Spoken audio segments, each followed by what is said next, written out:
That's why a lot of podcasters that have these conversations, I'm like, child, give me the mic because y'all. Okay, so let's make this clear. What April Mason is doing that she said on a video many years ago was, you know how you make a lot of money really fast? Um you sell women a lot of fluff. And that's what she's doing here. When men shame Russell Wilson, it's because we know if Russell Wilson didn't have the money and the fame that he has, meaning his level of success in the NFL, he would be unseen to Sierra. And he's putting before I even go to Sierra, you, a lot of women are making Russell more than what he is. Let me say that one more time.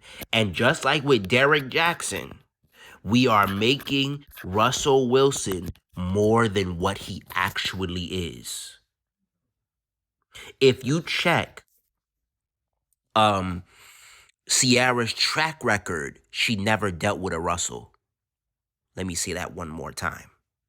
If you look at Sierra's track record,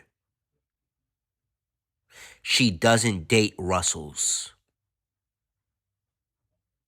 And she's dated more than one top ball player, rapper, etc., etc. If you look at what's her name? Russell's track record, he has a pattern of dating the low balls. So it's like two clowns coming together talking about, oh, we're this holier than thou God couple, when we know it's the bitch who got knocked up by the fuck nigga called Future.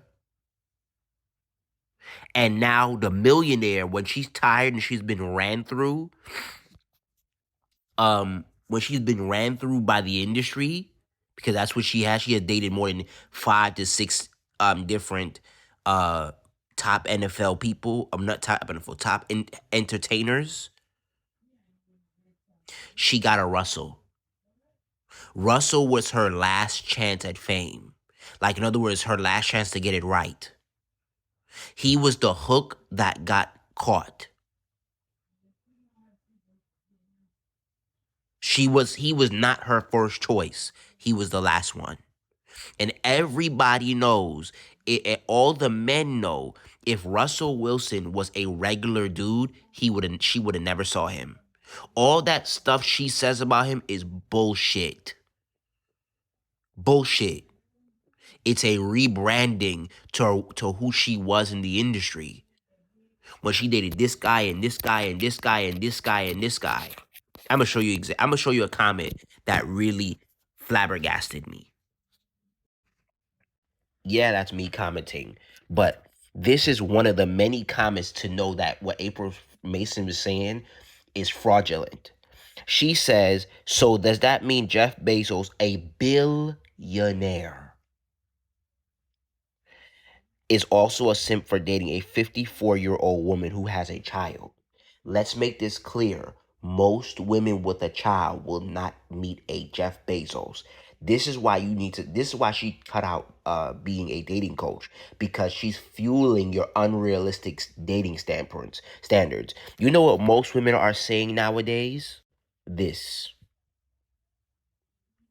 This is more of what the modern woman is saying today with 1 and 2 and 3 children.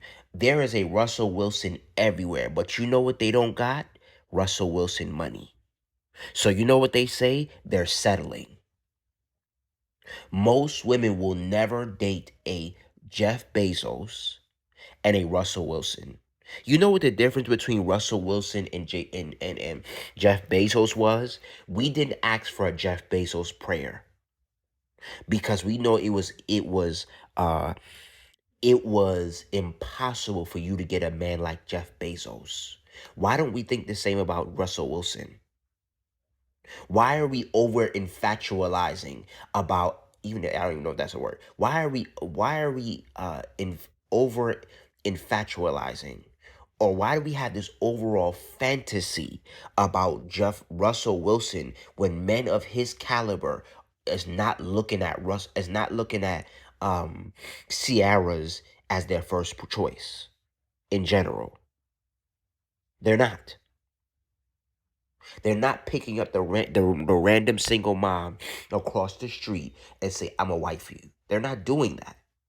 Not in mass droves. You may see a couple here and there like Steve Harvey. I think he already had his kids, I think. But they're not in outer they're not in um they're not going out of their dating leagues. They both had kids. This is why I say April Mason is a fraud, because she'll say something at the slick of her tongue to get the women aroused, but not say the truth. Men are saying Russell is not what you think he is. You need to stop measuring up to the fact that we're looking to be like Russell, to take on someone, to raise someone else's child, when most men of any common sense don't want to do that. It's not worth the risk. When you say your mom wasn't chosen, you wasn't chosen neither when she was a single mom. She's still not chosen. That's almost, I think, almost a 50-year-old woman by no multimillionaire. It's not a thing, bro. It is not a thing that women with children are being picked up by multimillionaires. It's not a thing. Like, I wish I could show you the comment in the video. I wish I would have screenshot it because I wanted to make a video on it, where he commented all of the men she's dated. Let's go here. This is her dating list. Let's cross out Russell Wilson. This is her dating list. All entertainers, all guys who don't take relationships seriously, etc., etc. And now they said, oh, she said in the video, oh, if you want to, they tell us to choose better, and then when we choose better, they mock us. No, we say don't put Russell on a pedestal that he does not deserve. He is not the alpha that dated the superstar mega queen. Like, I'll give you an example, and I'll say it like this. And I thought about it a couple days ago. Who has Russell Wilson become when it comes to his mission, his money, his career, his etc. Has he gained one Super Bowl ring since he married Sierra? And the answer is no. I'll give you a parallel example. Who has Jay-Z become because he married Beyonce? You know who said that on this list? 50 Cent. And he said on the Breakfast Club, you know why Jay-Z's rich? Jay-Z's a billionaire? Because he signed that contract. He said, Charlamagne said, what contract? He said, the one with Beyonce. We as men don't get googly eyed about when women get online and rebrand themselves about God did this and God did that and God did this. Only women fall for that bullshit. She, just like April Mason did in that video, she sold you a story that was full of shit. Men are saying Russell Wilson is the guy who's putting a hoe on a pedestal. She dated a fuck nigga, and she's dating the guy. She's dating the woman that dated the fuck nigga on a pedestal and that had a baby, and you're cleaning up. You're the cleanup guy. Stop putting her on a pedestal, because his career has not gotten any better. This was his last Super Bowl win. This is when they got married. Like I just said, men don't get fugazied by the story that they rebranded and say, oh, God did this and God did that. Only women fall for that bullshit.